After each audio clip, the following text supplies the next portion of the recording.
Bom dia, boa tarde, boa noite a todos e todas.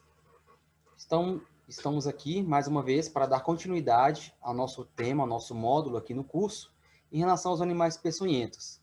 Nessa terceira aula, nessa terceira apresentação, vamos abordar então, propriamente dito, quais os animais que são de interesse para o nosso curso, no caso, os escorpiões. Então aqui, os tópicos, mais uma vez, da nossa aula. Nós já abordamos um pouco do histórico, da relação peçonhento, sinantrópico, animais venenosos.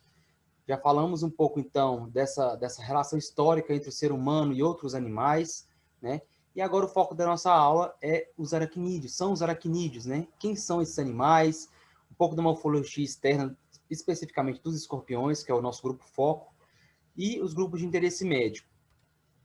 Então, nesse primeiro slide que eu trouxe para vocês, é só para demonstrar mesmo, né, um pouco da morfologia e das características gerais desses animais. Quando eu falo em morfologia, eu quero me referir às características físicas, as características que nós conseguimos observar visualmente quando nos deparamos com esses animais. Então, eu trouxe aqui nesse slide um exemplo bem diferente, né, para diferenciar, no caso, um inseto de um aracnídeo. Então, é muito comum as pessoas confundirem aracnídeos, ou seja, aranhas, escorpiões, ácaros, carrapatos, com insetos, sendo que não são. Os insetos é um outro grupo dentro dos animais, dentro dos invertebrados, dentro dos artrópodes. Então, eu trouxe para vocês aqui esse esquema só para ficar um pouquinho mais claro em relação à diferenciação básica entre insetos e aracnídeos. Uma delas é que nós podemos ver aqui na imagem à esquerda de vocês que o inseto tem 3 regiões especializadas no seu corpo. A primeira região é chamada de cabeça, a segunda de tórax e a terceira de abdômen, diferente dos escorpiões e dos aracnídeos, que tem o corpo dividido em prossoma e opistossoma. No caso do escorpião, propriamente dito, o opistossoma é subdividido em 2 regiões, em metassoma, que é essa parte mediana, e mesossoma, essa parte do meio, e metassoma, essa parte final da cauda, né, que tem essa cauda alongada, com a glândula de veneno na parte mais apical. Além disso, alguns insetos possuem asas, nenhum aracnídeo nunca vai possuir asas, e nem antenas, e nem olhos compostos, como os insetos também apresentam. E além disso, uma característica principal que diferencia insetos de aracnídeos é a quantidade de pernas. Todos os insetos terão 3 pares de pernas, ou seja, 6 pernas ao todo, 6 apêndices, 6 membros locomotores, né? Então a gente pode contar aqui, né? Tem 2 desse lado, 2 no meio e 2 posteriores. Diferente dos aracnídeos, que sempre terão 4 pares de pernas. Então a gente pode ver aqui, né, nesse esquema do escorpião, nós temos o primeiro par de perna, o segundo par de perna, e o terceiro e o quarto pares de perna. Então são 8 pernas ao todo, e os insetos sempre são 6. E além disso, né, nós temos as quelíceras. O que são as quelíceras? Nos aracnídeos, eles são dentro do grupo Chelicerata, justamente porque eles têm essa estrutura próxima à boca, né, que está associada à alimentação, à reprodução, à proteção contra predadores, dependendo da classe e da ordem. Então, para mostrar para vocês aqui um pouco mais sobre isso que eu falei, o que são os aracnídeos propriamente dito, né? Os aracnídeos são animais extremamente diversos, existem mais de 80 mil espécies conhecidas pelo homem dos aracnídeos, e eles estão dentro de um grupo chamado de artrópoda, que são aqueles animais que têm a capacidade de articular seus membros, né? Dentro dos artrópodes, então, nós temos os crustáceos, as cetopeias, os insetos e os Chelicerata. E dentro dos Chelicerata, nós temos os aracnídeos, que é composto por vários outros subgrupos, chamados, por exemplo, as aranhas, os escorpiões, os carrapatos, os ácaros. Então, eu trouxe para vocês aqui um esquema, né, de uma representação evolutiva desses animais. Então, a gente pode ver aqui o ácaro, né, o opilião, que é muito parecido com a aranha. Então, provavelmente, você já se deparou com algum opilião, que faz parte dentro dos aracnídeos, mas você não sabia que era isso e acabava confundindo esse animal com uma aranha. Vemos também os pseudo-escorpiões, que são aracnídeos muito parecidos com os escorpiões, porém eles não têm o metassoma, não tem aquela cauda na parte posterior do corpo. Além disso, né, nós temos as aranhas dentro dos escorpiões, dentro dos aracnídeos também, e outros grupos que não são tão conhecidos. Mas o foco da nossa aula, como no nosso módulo é sobre animais peçonhentos, nós vamos focar apenas mesmo nos escorpiões propriamente ditos, né? Mas aqui é só para mostrar que as aranhas também são consideradas dentro dentro dos aracnídeos como animais peçonhentos. Então, aqui só para mostrar, né, os animais peçonhentos do Brasil, nós temos as serpentes e os aracnídeos. Dentro dos aracnídeos, os escorpiões de interesse médico são poucas espécies, principalmente duas, que são as espécies do gênero Títios, que estão dentro da família Buthidae. Então, aqui só para mostrar o esquema, né, das espécies de escorpiões de interesse médico que nós conhecemos, né? A gente vai falar sobre elas, principalmente as que ocorrem no estado do Pernambuco, que é o local que vocês trabalham, né, que vocês têm mais contato. Então, a gente vai focar no reconhecimento e na distribuição dessas espécies. Tem algumas espécies de aranhas também, de gêneros diferentes, que também são consideradas de interesse médico, mas não é o foco do nosso curso. Então, em relação aos escorpiões, né, no mundo tem aproximadamente 1.600 espécies descritas, ou seja, é um grupo bastante diverso.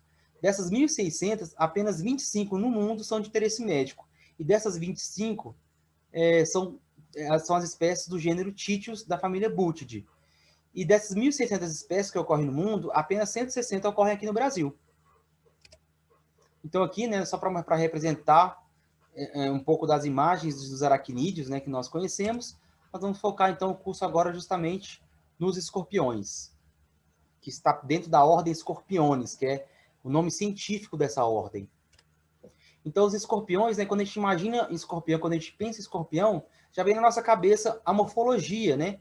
Essa parte física que a gente consegue reconhecer facilmente, através desses braços bem alongados, chamados de pedipalpos, e os pedipalpos dos escorpiões, eles são quelados, ou seja, tem a capacidade de se mexer, como se fossem os palitinhos de orientais de se alimentar.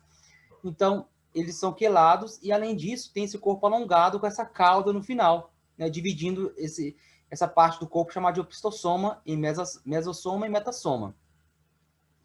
Então, aqui tem uma imagem, né, uma foto de um escorpião em posição de repouso. Então, no geral, esses animais eles ficam mais tempo parados. Então, quando eles estão parados, eles tendem a repousar, a recolher os seus membros, as suas pernas e seu pedipalpo de uma maneira que fique dessa forma. E quando ele está se locomovendo, ele coloca, então, o metassoma, né, a cauda para trás, enrolando ela dessa maneira, os pedipalpos para frente, bem esticados, e as pernas, então, elevando o corpo desses animais. Aqui é só para mostrar para vocês uma foto desse animal em posição de ataque, né? Como a glândula de veneno e a peçonha dele está na parte posterior, nessa parte da cauda, né? Chamada de aguilhão ou acúlio, algumas literaturas também chamam de ferrão. Então, essa estrutura que vai estar associada à glândula de veneno para inocular, então, a toxina para a defesa desses animais. Então, aqui só para mostrar mais um pouquinho da morfologia, né, um esquema para mostrar a morfologia dos escorpiões. Então, o que nos interessa é essa parte posterior aqui, né, dentro do metassoma, nessa parte da cauda, a qual, então, nós temos o telson, que é esse anel mais gordinho no final da cauda, com o aguilhão ou ferrão, a qual o bicho vai usar para inocular o seu veneno. Além disso, os escorpiões têm uma estrutura muito interessante na parte ventral, né, na parte da barriga do escorpião, que é chamado de pente, que é como se fosse um pente de cabelo mesmo, né? Tem esse nome justamente por isso.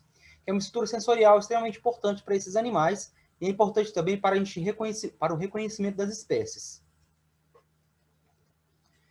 Em relação à predação, né, vamos falar um pouquinho de biologia, de comportamento, de ecologia desses escorpiões, só para a gente se familiarizar um pouco mais com esses animais. Eles são predadores do tipo senta-espera, ou alguns também são ativos. Como assim predadores senta-espera? É um tipo de predação que o animal fica paradinho esperando que a presa passe perto dele para ele poder capturar e se alimentar desse animal. E algumas espécies são ativas mesmo, ou seja, elas saem para caçar mesmo, para predar o seu alimento. Para a predação, eles utilizam os pedipalpos, que são aquelas estruturas alongadas que eu falei para vocês mais cedo, e o acúlio na captura das presas. Então, eles capturam o animal através dos pedipalpos e usam o acúlio, então, para fazer essa mobilização e inoculação do veneno. Então, temos vários exemplos de presas que fazem parte do cardápio do escorpião, né? Como, por exemplo, diversos tipos de insetos, sejam alados ou não. Vespas, lacaias, né? Outro grupo dentro dos artrópodes, também servem de alimento para os escorpiões. Até mesmo outros aracnídeos, né? Como, por exemplo, a gente está vendo aí um exemplo, né, de um solífago, que é uma ordem dentro dos aracnídeos, que está sendo predado pelo escorpião, e uma outra ordem chamada de opilião, que eu falei para vocês, parece muito com as aranhas, né? Então também a gente pode ver aí o escorpião predando outros aracnídeos. Além disso, os escorpiões também, principalmente os escorpiões africanos, que são grandes, né?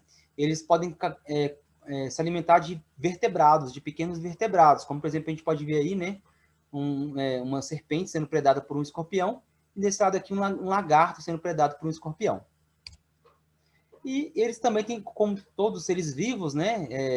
Eles também são predadores, eles também apresentam predadores, né? Assim como eles são predadores, eles também são predados.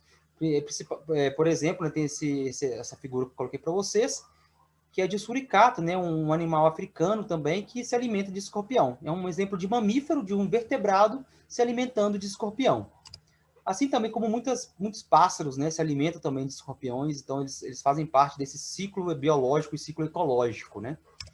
E também até o ser humano, né? É muito comum na cultura oriental se alimentarem de artrópodes, escorpiões, e até eu trouxe para vocês a imagem aí, né, de picolé de escorpião, né, que é muito comum na região oriental. Então eles também servem de alimento, justamente porque é uma fonte de proteína muito rica, né, muito abundante de proteína. Então agora vamos entrar de fato no que nos interessa, né, que são as espécies de escorpiões que são de interesse médico, né, que podem causar algum prejuízo para a saúde do ser humano, caso ocorra alguma picada, algum acidente. Como eu falei para vocês, dentro dos escorpiões temos uma família chamada de família Buthidae, que é uma categoria taxonômica, né, uma separação didática que nós pesquisadores categorizamos para ficar mais fácil de reconhecer e classificar esses animais. Então, dentro da família Buthidae, nós temos o gênero Titius, que apresenta diversas espécies no Brasil. Então, é esse gênero Titius que é um gênero de foco da nossa palestra, do nosso curso, porque eles são responsáveis pelos acidentes que podem causar, em alguns casos, até o óbito. A principal característica para reconhecimento fácil desse gênero Titius é o espinho sobre o aguilhão, é o espinho sobre o acúleo. Então, esses animais, eles apresentam, como estou mostrando para vocês aqui na imagem, esse espinhozinho aqui no aguilhão que fica embaixo do acúleo, embaixo do ferrão que ele vai usar para inocular o veneno, como eu estou apontando aqui na seta. Então, todos os gêneros Titius, todas as espécies que compõem o gênero Titius, terão, então, esse espinho no aguilhão.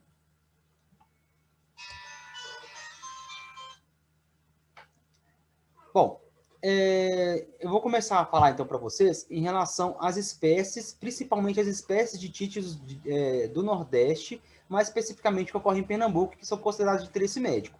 A principal espécie de escorpião considerada de interesse médico pela Vigilância Sanitária, pela Organização Mundial da Saúde, é o Titius cerulatus, que é o escorpião amarelo. Porém, ele não é muito comum no Nordeste. Existe registro dele em Pernambuco, mas não é tão comum quanto o Titius stigmurus, que é isso que eu estou colocando para vocês aqui no slide nesse exato momento. O Titius stigmurus, ele é considerado como o escorpião amarelo do Nordeste, porque ele ocorre no Nordeste todo. Em todos os estados nordestinos, há ocorrência, há registro do Titius stigmurus.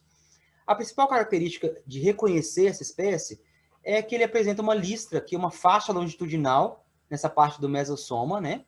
E também uma cor escura aqui na cabeça, né? Nessa região aqui do prossoma. Então, dá essa aparência, né? Como se fosse uma máscara nessa região aqui do cefalotórax desses animais.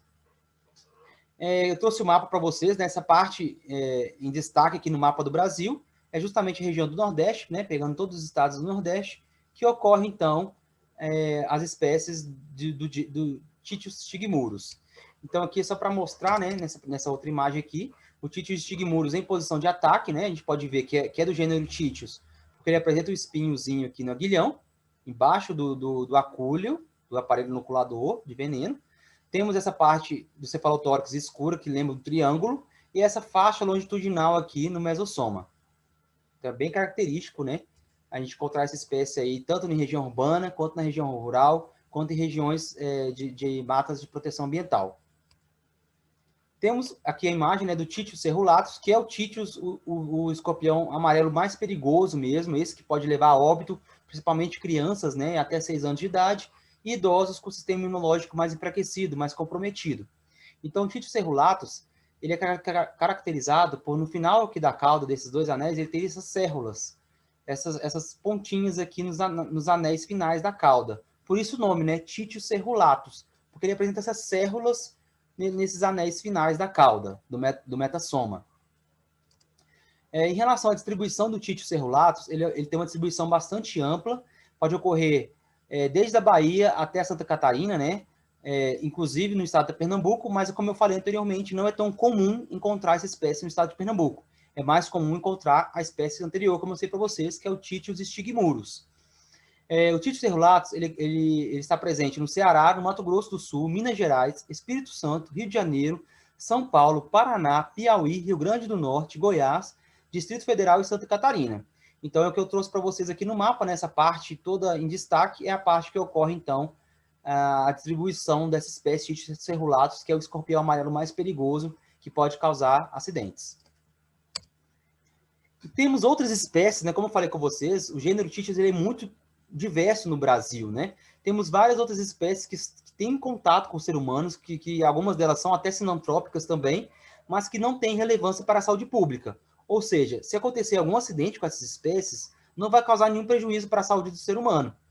Por exemplo, é o Titius neglectus, que ocorre também no estado do Pernambuco, é extremamente comum, e ele é muito fácil de ser caracterizado, de ser identificado, porque os dois últimos anéis e o aguilhão da cauda, do metassoma, tem essa cor escura, tem essa cor negra, né? Além disso, a parte quelada dos pedipalpos são escuras também, são negras, como vocês verem na foto. Ele é um escorpião bem amarelo, né? Mas tem essas diferenciações com essas partes escuras, tanto da cauda quanto nos pedipalpos. Então, é uma espécie extremamente fácil de ser identificada, comum, e às vezes ela é confundida com o escorpião amarelo perigoso. Então, o pessoal geralmente tem a reação de matar essa espécie. Em relação à distribuição, né, ela está presente em grande parte dos estados do Nordeste, principalmente na costa, aqui nessa região de mata, dessa região do Nordeste do país. Temos também outra espécie do gênero Titius, que é o Titius martinpeck, que é um animal bastante comum também, e a diferença dele para os demais é que ele é todo amarelo, olha. Ele não tem essa diferenciação, igual eu mostrei do neglectus, é todo amarelinho, e não tem as células aqui como o Titius cerulatus, e não tem o triângulo nessa parte do cefalotórax, e nem na listra longitudinal, como o escorpião amarelo do Nordeste, que é o Titius stigmurus. Em relação à distribuição do Titius martinpeck, ele ocorre mais na região de Caatinga e do sertão aqui do Nordeste, como a gente pode ver aqui no mapa em destaque para vocês. Temos também o Titius pusillus, é uma espécie bem característica por apresentar essas pintinhas ao longo do corpo, né? Então é bem fácil de ser identificado também e tem essa coloração amarelada, mas o que diferencia ela das espécies de interesse médico é justamente essas pintas, e ele não apresenta células aqui nos dois últimos anéis do metassoma, não tem o triângulo aqui no cefalotórax como o Titius stigmurus, que é a espécie do Nordeste, e não tem aquela faixa longitudinal aqui como o Titius stigmurus também apresenta. Aqui é só para mostrar para vocês, né, uma prancha tirada daquela dissertação que eu falei no início da segunda aula para vocês, do Atlas de Titius, né, do Brasil, mostrando então as diferenças aqui morfológicas, né? A gente pode ver aqui o pente, que é bem característico dessa espécie e tudo mais. Aqui é só para mostrar a distribuição dessa espécie de Titius pusillus do Brasil. Temos, então, ocorrendo aqui na costa nordestina do país, né? Nessa área de Mata Atlântica. Temos também a espécie chamada de Titius brasiliae. É uma espécie bem diferenciada, porque ela apresenta a cauda bem alongada e fina. Além disso, a coloração dela é mais escura que as demais. Não é tão amarelado como nas outras espécies que eu mostrei anteriormente. Em relação à distribuição do Titius brasiliae, é justamente pegando a faixa costeira também, desde o Nordeste até o Sudeste, pegando aqui os estados do Rio de Janeiro e Espírito Santo. Então agora, pessoal, vou mostrar para vocês umas imagens relacionando as espécies perigosas de Titius que vocês têm contato no estado do Pernambuco, que é o Titius cerulatus aqui em cima, e o Titius stigmurus aqui embaixo, que é o mais comum de ser encontrado.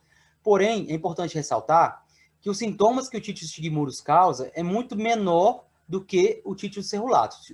Os sintomas do Titius cerulatus é muito mais grave. Pode causar, a gente vai falar sobre isso na sintomatologia, que é a aula 4 aqui no módulo de vocês, tá bom?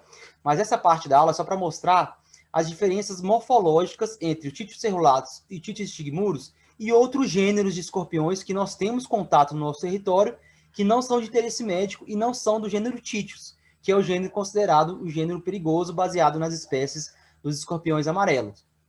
Então, nós temos aqui, olha, a espécie do gênero Botriurus, que é um gênero bastante comum, principalmente em regiões antrópicas também. Ele é um animal sinantrópico também. Porém, o Botriurus, ele não é de interesse médico e, às vezes, as pessoas, por ser escorpião, têm a reação de matar mesmo, por ter medo, né, de causar algum malefício para a saúde dela. Mas o Botriurus o veneno é muito fraco e não causa nenhum problema para a saúde do ser humano.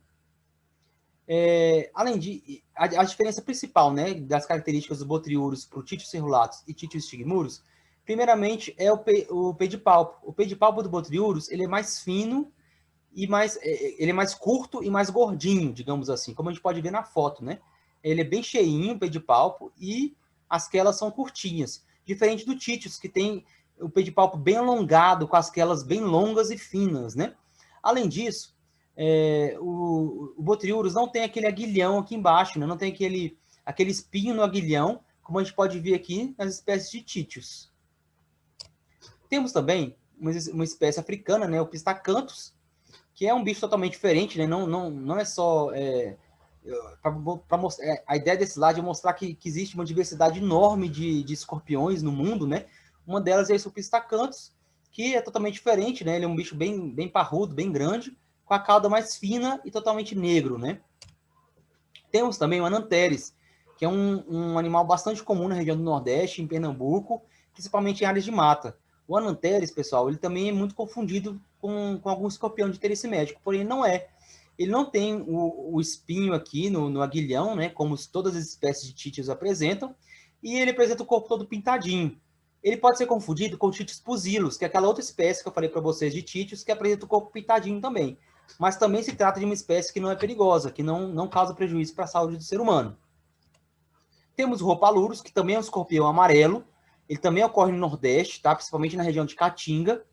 Porém, o Ropalurus, ele é totalmente diferente do Titius cerulatus, porque ele não apresenta cérulas aqui nos últimos anéis da cauda, né? A gente pode ver aqui que os anéis não têm cérulas, é lisa. E ele é diferente do Titius stigmurus, porque ele não tem o triângulo aqui no cefalotórax e nem tem essa faixa longitudinal aqui no mesossoma. Então é totalmente diferente mesmo, mas ele é muito confundido com o Titius, porque ele é amarelo, ele é grande, né? Como o Titius cerulatus, ele é um bicho bem grandão. E infelizmente as pessoas têm medo, né? Mas ele não é um animal perigoso, inclusive é de outro gênero, nem do gênero Titius ele é. Aqui é só para mostrar para vocês um pouquinho, né? Que os escorpiões também muitas pessoas não veem ele como animais perigosos, né? Por exemplo, essa espécie, né, que é uma espécie africana, ela é muito comumente utilizada para pets. Esses animais eles são criados em casa por muitas pessoas legalizadas, né, com documento, através de documentos, já que é um animal exótico, para poder criar mesmo esse bicho em casa. Então, nem todo mundo tem aversão, tem pânico aos escorpiões, né?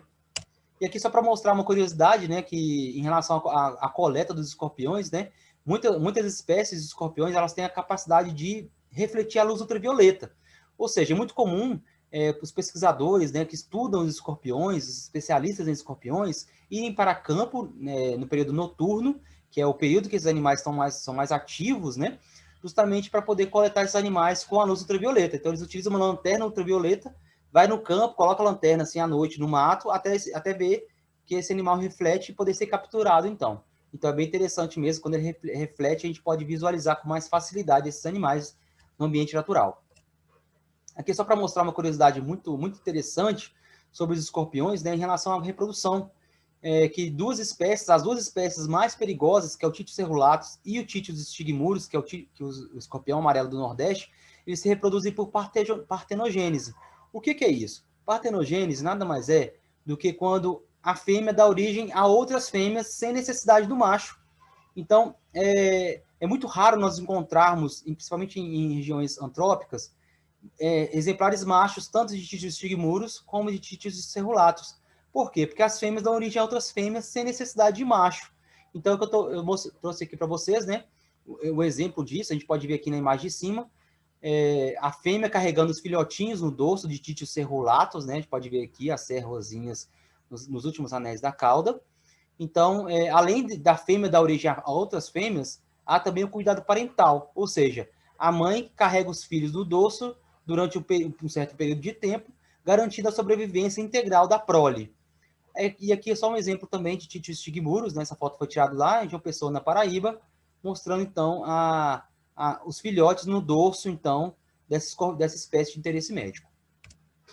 Bom, pessoal, o que eu quis trazer para vocês nessa terceira aula, nesse terceiro momento do nosso curso, foi isso, foi falar um pouquinho da biologia de uma forma bem geral, não aprofundei muito, né? Existem diversas outras características que definem os escorpiões, que definem o gênero Titius, mas eu queria trazer para vocês mesmo, como vocês são profissionais que lidam com essa parte da saúde, né, em relação com a comunidade, eu acho muito importante vocês frisarem a importância desses animais para a comunidade e frisar também que as espécies de interesse médico são ínfimas comparada à diversidade que esses animais representam na diversidade, no meio ambiente e no ambiente antrópico também. Então, eu espero que vocês tenham gostado. Estou à disposição para tirar dúvidas e espero vê-los e vê-las na última aula do nosso curso, do nosso módulo, que vamos falar dessa parte mais de controle, de método, essa parte mais de epidemiologia, que eu acho que é um foco bem interessante para vocês também. Obrigado pela atenção de todos e todas e até mais.